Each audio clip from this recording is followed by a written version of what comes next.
श्रीमद् भागवतम द्वितीय स्कंद से हम लोग पाठ कर रहे हैं और जितना हम लोग पढ़ेंगे, जितना हम लोग इसका रिवीजन करेंगे, जितना अपने जीवन में अपनाने का कोशिश करेंगे, हम देखेंगे कि कैसे भक्ति जीवन में हम लोग गंभीर हो रहे हैं। देखो, लोग अपने शरीर के लिए कितना चिंता करते हैं और फिर अपने परिवार के लिए कितना चिंता करते हैं, अपने व्यापार इत्यादि के लिए कितनी चिंता करते हैं। उसी तरह आत्मा के लिए भी चिंता करना चाहिए।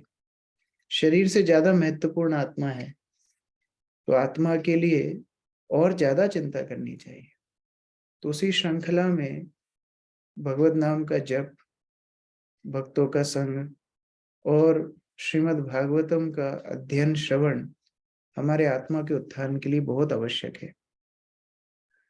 अगर दवाई पसंद हो या ना हो तो भी दवाई खाना चाहिए। बद्धावस्था में कई बार श्रवण कीर्तन में मन नहीं लगता है, लेकिन फिर भी अपने आप को नियमित रूप से श्रवण कीर्तन का अभ्यास देना चाहिए। इसीलिए हम लोग प्रयास कर रहे हैं नियमित रूप से श्रीमद् भागवतम पढ़ने का, और इस पूरे अभ्यास का एकमात्र उद्देश्य है कि धीरे धीरे हमारी रुचि इतनी बढ़ जाए कि जब भी हमें समय मिले हम भागवत पढ़ें। ऐसा नहीं है कि ये 20 मिनट, ये 15 मिनट, ये आधा घंटा ही हमारी भागवतम रीडिंग हो गई, अब बस दिन भर हम कुछ भी कर सकते हैं, ऐसा नहीं है। इसका मतलब क्या है कि हमारा एक अभ्यास बन जाए, फिर हमको दिन में जब भी समय मिले हम भागवत पढ़ें, भगवत नाम का जप करें इत्यादि। तो आज हम लोग 8वां अध्याय श्रीमद् भागवतम का शुरू कर रहे हैं। हमने पिछले अध्यायों में देखा किस प्रकार परीक्षित महाराज ने प्रश्न पूछा था कि कैसे भगवत तत्व के माध्यम से ये भौतिक सृष्टि की उत्पत्ति होती है। तो उस उत्तर को देते हुए सुखदेव गोस्वामी ने अपना जो श्रवण किया था पुराना, जिसमें ब्रह्मा जी नारद को वही बात बता रहे हैं जो परीक्षित पूछ रहे हैं, तो पिछले कुछ अध्यायों से सुखदेव गोस्वामी उसी को दोहरा रहे थे। अब वो सत्र खत्म हो गया है। परीक्षित महाराज आगे प्रश्न पूछ रहे हैं। अध्याय 8, राजा परीक्षित द्वारा पूछे गए प्रश्न। श्लोक संख्या 1। राजोवाच ब्रह्मणा चोदितो ब्रह्मन् गुणाख्याने गुणस्य च यस्मै यस्मै यथा प्राह नारदो देवदर्शना। विनोद प्रभु पढ़िए। हरे कृष्ण प्रभु जी, दंडवत प्रणाम। राजा परीक्षित ने सुखदेव गोस्वामी से पूछा, नारद मुनि ने जिनके श्रोता श्री ब्रह्मा द्वारा उपदेशित भाग्यशाली श्रोता हैं, किस प्रकार निर्गुण भगवान के दिव्य गुणों का वर्णन किया और वे किन किन के समक्ष बोले। हरे कृष्ण प्रभु जी। तो अभी जो ये वार्तालाप सुना है ब्रह्मा जी और नारद जी के बीच में, तो परीक्षित महाराज पूछ रहे हैं कि ये वार्तालाप किस भगवान को उद्देश्य करके बोला जा रहा है, ये थोड़ा और विस्तार से बताइए। और कौन थे जिन्होंने इस ज्ञान को लाभ किया है, और कौन कौन है जिसने ये यही ज्ञान को सुना है, ये भी थोड़ा बता दीजिए। तात्पर्य अर्चना माता जी पढ़िए। हरे कृष्ण प्रभु जी, धन्यवाद प्रणाम। देवर्षि नारद को सीधे ब्रह्मा ने उपदेश दिया था। ब्रह्मा को भी परमेश्वर ने स्वयं उपदेश दिया था। अतः श्री नारद मुनि द्वारा विविध शिष्यों को दिए गए उपदेश स्वयं परमेश्वर द्वारा प्रदत्त उपदेशों के तुल्य हैं। वैदिक ज्ञान को समझने की यही विधि है। यह दिव्य ज्ञान गुरु शिष्य परंपरा द्वारा श्री भगवान से प्राप्त होकर अवरोही पद्धति के द्वारा सारे विश्व में फैलता है, किंतु मानसिक चिंतकों से वैदिक ज्ञान प्राप्त करने की संभावना नहीं है। अतः श्री नारद मुनि जहाँ कहीं भी जाते हैं वे ईश्वर का प्रतिनिधित्व करते हैं और उनका प्राकट्य परमेश्वर के ही समान उत्तम होता है। इसी प्रकार जो गुरु शिष्य परंपरा दिव्य उपदेश का कड़ाई से अनुसरण करती है वही प्रामाणिक होती है, और इन प्रामाणिक गुरुओं की परीक्षा यह है कि प्रारंभ में श्री भगवान ने अपने भक्तों को जो उपदेश दिया था और अब गुरु शिष्य परंपरा में जो उपदेश दिया जाता है उसमें कोई अंतर नहीं होना चाहिए। श्री नारद मुनि ने श्री भगवान के दिव्य ज्ञान को जिस प्रकार वितरित किया उसका वर्णन बाद के स्कंदों में किया जाएगा। ऐसा भी प्रतीत होगा कि श्री भगवान का अस्तित्व भौतिक सृष्टि के पूर्व भी था। फलतः उनके दिव्य नाम, गुण इत्यादि किसी भौतिक गुण को सूचित करने वाले नहीं है। अतः जब भी श्री भगवान को अगुण कहा जाता है तो इसका अभिप्राय यह नहीं होता कि वे गुण रहित हैं, वरन यह होता है कि उनमें सतो, रजो या तमोगुण जैसे भौतिक गुण नहीं पाए जाते जो बद्ध जीवों में पाए जाते हैं। समस्त भौतिक अवधारणाओं से परे होने के कारण ही उन्हें अगुण कहा जाता है। वो मुख्य बात यहाँ प्रभुपाद बता रहे हैं। पहली तो परंपरा का मतलब क्या होता है, कोई प्रमाणित यदि परंपरा में आ रहा है तो वो वही ज्ञान को दोहराएगा जो सर्वप्रथम भगवान ने ब्रह्मा को दिया। अगर उसकी बात में कुछ मिलावट है तो परंपरा ज्ञान नहीं है। और दूसरी बात यहाँ प्रभुपाद बता रहे हैं कि कई बार भगवान को अगुण कहते हैं, निर्गुण बोलते हैं। ये अगुण या निर्गुण का मतलब ये नहीं है कि उनके अंदर कोई गुण ही नहीं है। इनका मतलब है कि कोई भौतिक गुण नहीं है, उनके अंदर जितने भी तत्व हैं वह आध्यात्मिक है। श्लोक संख्या 2। एतद् वेदुतम इच्छामि तत्त्वं तत्त्वविदंबरा हरेरद्भुत वीर्यस्य कथा लोक सुमंगला। पायल माता जी पढ़िए। हरे कृष्ण प्रभु जी। राजा ने कहा, मैं जानने का इच्छुक हूँ, अद्भुत शक्तियों से संपन्न भगवान से संबंधित कथाएं निश्चित ही समस्त लोकों के प्राणियों के लिए शुभ है। हरे कृष्ण। तो मैं क्या जानना चाहता हूँ, भगवान की लीलाओं के बारे में जानना चाहता हूँ, उनकी अद्भुत शक्तियों के बारे में जानना चाहता हूँ, क्योंकि यह सब जो भगवत ज्ञान है, इस ज्ञान को पूरे विश्व को सुमंगल मतलब कल्याण प्राप्त कराने के लिए यह समर्थ है। तो इसलिए मैं ऐसी मंगलकारी कथाओं का श्रवण करना चाहता हूँ। तात्पर्य। भूमिका माता जी पढ़िए। हरे कृष्ण प्रभु जी, दंडवत प्रणाम। श्रीमद् भागवत परमेश्वर की लीलाओं के वर्णन श्रीमद् भागवत परमेश्वर की लीलाओं के वर्णनों से भरा पड़ा है और प्रत्येक लोक में निवास करने वाले जीवों के लिए मंगलकारी है। जो इसे संप्रदाय विशेष से संबंधित मान बैठता है वह निश्चित रूप से भ्रम में रहता है। श्रीमद् भागवत भगवान के समस्त भक्तों के लिए अत्यंत प्रिय शास्त्र है, लेकिन अभक्तों के लिए भी यह कल्याणप्रद है, क्योंकि इसके अनुसार भौतिक शक्ति के चक्कर में पड़े हुए अभक्त लोग भी चंगुल से छूट जाते हैं यदि वे श्रद्धा तथा मनोयोग से शिष्य परंपरा के समुचित स्तोत्र से श्रीमद् भागवत की कथा को सुनते हैं। यह भी हमने भागवत जब पढ़ना शुरू किया था तब चर्चा की थी। इस प्रकार भागवत बद्ध जीवों के लिए लाभप्रद है, साधकों के लिए लाभप्रद है, और जो मुक्त आत्माएं हैं उनके लिए भी लाभप्रद है। तीनों के लिए ही श्रीमद् भागवत कल्याणकारी है। जो अभक्त हैं उनके अंदर भगवत सेवा के लिए रुचि भागवत जगाती है। साधकों के हृदय को कलुषों से मुक्त करती है, और रसिक भक्तों के लिए ये आनंद का स्तोत्र है। तो श्रीमद् भागवतम हर स्तर के भक्त के लिए मंगलकारी कल्याणकारी है। इसलिए परीक्षित महाराज बोल रहे हैं कि मैं और सुनना चाहता हूं, विस्तार से बताइए। कथा यस्व महाभागा यथा हम अखिलात्मनि कृष्णे निवेश्य निहसंगम मनस्त्यक्षे कलेवरम। योगिता माता जी पढ़िए। हरे कृष्ण प्रभु जी, दंडवत प्रणाम। हे परम भाग्यशाली सुखदेव गोस्वामी, आप मुझे कृपा करके श्रीमद् भागवत सुनाते रहे, जिससे मैं अपना मन परमात्मा भगवान श्री कृष्ण में स्थित कर सकूं और इस प्रकार भौतिक गुणों से सर्वथा मुक्त होकर अपना यह शरीर त्याग सकूं। हरे कृष्ण प्रभु। तो शरीर तो छोड़ना ही है, लेकिन परीक्षित महाराज किस बात को लेके सुखी हैं, आनंदित हैं कि आप जो मुझे कथा सुना रहे हैं इसके माध्यम से मैं कृष्ण के ऊपर अपने मन, अहंकार, बुद्धि, इंद्रियां सब कुछ को केंद्रित कर पा रहा हूं और भौतिक गुणों से मैं मुक्त हो पा रहा हूं। इसीलिए श्रीमद् भागवत का श्रवण मेरे लिए अत्यंत कल्याणकारी है। सुजाता माता जी पढ़िए। हरे कृष्ण प्रभु जी, दंडवत प्रणाम। तात्पर्य।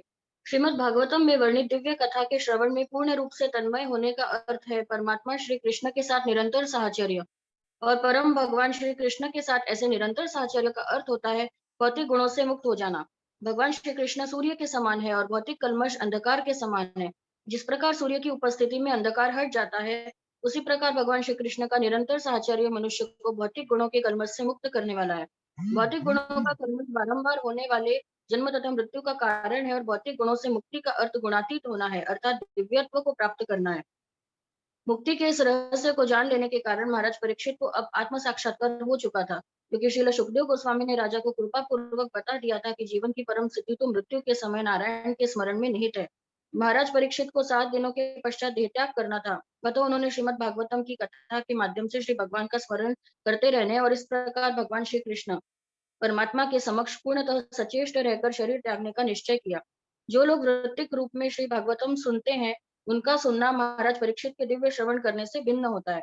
महाराज परीक्षित को परम सत्य रूप भगवान श्री कृष्ण का साक्षात्कार हो चुका था। सकाम भौतिकवादी मुक्तात्मा नहीं होता, वह श्रीमद् भागवतम को सुनकर उसके द्वारा कोई भौतिक लाभ उठाना चाहता है। निस्संदेह ऐसे श्रोता वृत्तिवाचक व्यक्ति से श्रीमद् भागवतम सुनकर कुछ यथेष्ट भौतिक लाभ उठा सकते हैं, किंतु इसका अर्थ यह नहीं है कि 1 सप्ताह तक श्रीमद् भागवतम का कृत्रिम श्रवण करने का दिखावा महाराज परीक्षित द्वारा श्रवण करने के तुल्य लाभदायक है।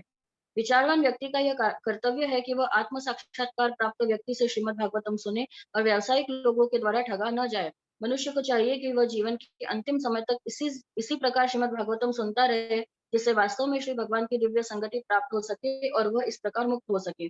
यद्यपि महाराज परीक्षित ने अपना राज्य तथा परिवार, जो भौतिकवाद के सर्वाकर्षक अंग है, पहले ही त्याग दिए थे, किंतु तो भी वे अपने भौतिक शरीर के प्रति सचेत थे। वे श्री भगवान की निरंतर संगति द्वारा ऐसे बंधन से भी मुक्त होना चाह रहे थे। हरे कृष्ण। तो श्रीमद् भागवतम का प्रयोजन कोई भौतिक प्रयोजन नहीं है, जैसे हम कई कथा करते हैं, उद्यापन करते हैं इत्यादि। भागवत को कभी भी उस दृष्टि से नहीं देखना चाहिए। श्रीमद् भागवतम तो एक सूर्य के समान है जो हर अंधकार को दूर कर सकता है। उसी प्रकार जैसे कृष्ण सूर्य के समान है, श्रीमद् भागवत और कृष्ण में कोई अंतर नहीं।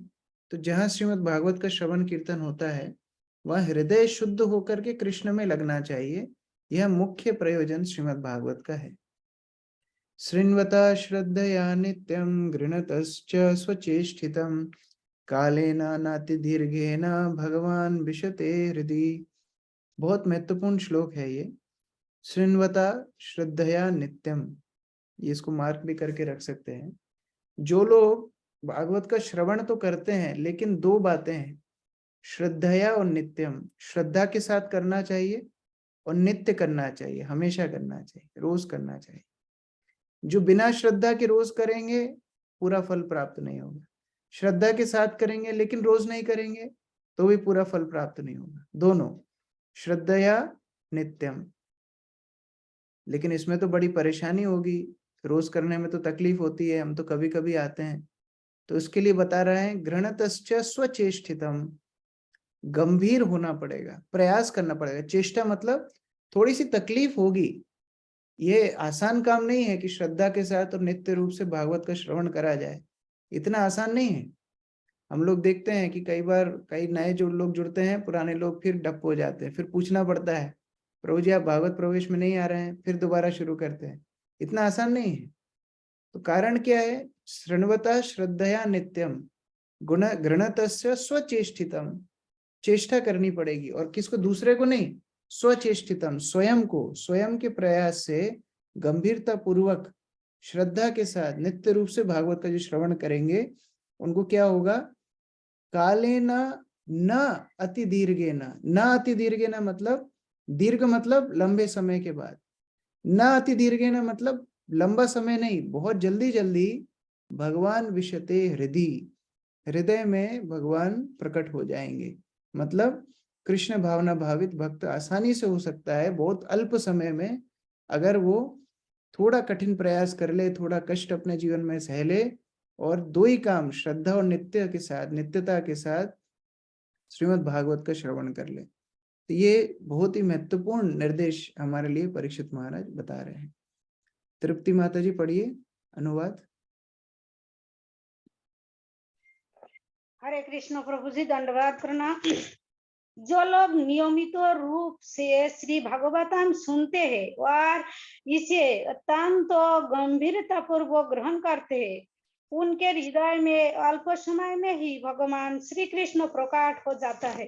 हरे कृष्ण। हम सब चाहते हैं कि हम भक्त बने, हम सब चाहते हैं कि हमारे हृदय में भगवान प्रकट रहें, हम भी कृष्ण चेतना में निमग्न रहें।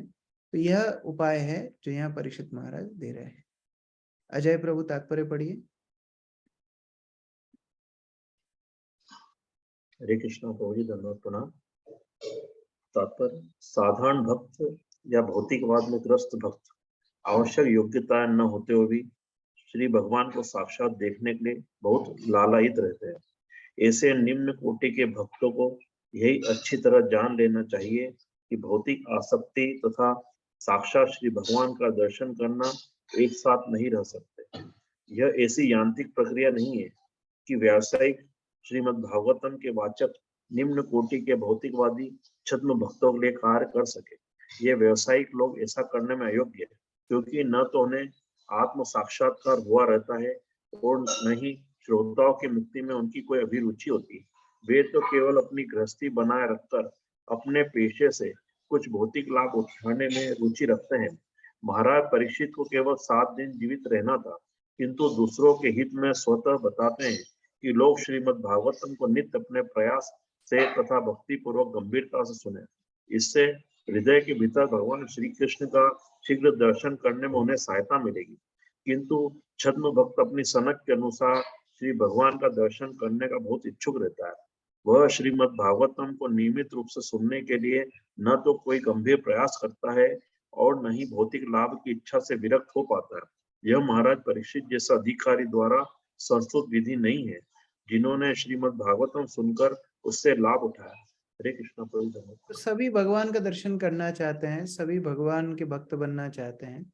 कम से कम जो लोग भक्ति में आ रहे हैं, जो लोग प्रोग्राम अटेंड कर रहे हैं, मंदिर में आ रहे हैं, लेकिन वो उसका मूल्य नहीं चुकाना चाहते। मूल्य क्या है? जैसा कि यहाँ परीक्षित महाराज बोल रहे हैं, श्रीमद् भागवत का श्रद्धा के साथ नित्य रूप से श्रवण, थोड़ा स्वचेष्टा, थोड़ी मेहनत करके, थोड़ा कष्ट उठा करके अगर ये मूल्य हम चुकाएंगे तो हम भगवत दर्शन, भगवत अनुभव, भगवत चेतना में अपने आप को निमग्न कर पाएंगे। प्रविष्ट कर्णरंध्रेण स्वानां भाव सोरुरहं धुनोति शमलम कृष्ण शलिलस्य यथा सराट। तो भगवान करते क्या है हृदय में प्रकट होने के बाद? ये आगे बताया जा रहा है। प्रकट होने के बाद करते क्या है? मधु माता जी पढ़िए।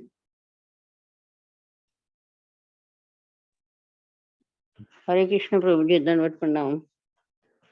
परमात्मा रूप भगवान श्री कृष्ण का शब्द अवतार अर्थात श्रीमद् भागवतम स्वरूप सिद्ध भक्त के हृदय में प्रवेश करता है। उसके भावात्मक संबंध रूपी कमल पुष्प पर आसीन हो जाता है और इस प्रकार काम, क्रोध तथा लोभ जैसी भौतिक संगति की धूल को धो डालता है। इस प्रकार यह गंदले जल के तालाबों में शरद ऋतु की वर्षा के समान कार्य करता है। हरे कृष्ण। तो भगवान कर्ण रंध्रे न, कर्ण के माध्यम से, श्रवण के माध्यम से भगवान हृदय में प्रवेश कर जाते हैं और हृदय में प्रवेश करके क्या करते हैं? धुनोति शमलम।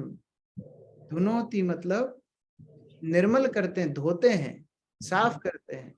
शमलम मतलब कल्मशों को, काम, क्रोध, ईर्ष्या इत्यादि जो हमारे अंदर कल्मश हैं उनको धुनोति भगवान धोते हैं। कौन धुनोति? शमलम कृष्ण, कृष्ण स्वयं धोते हैं। कैसे?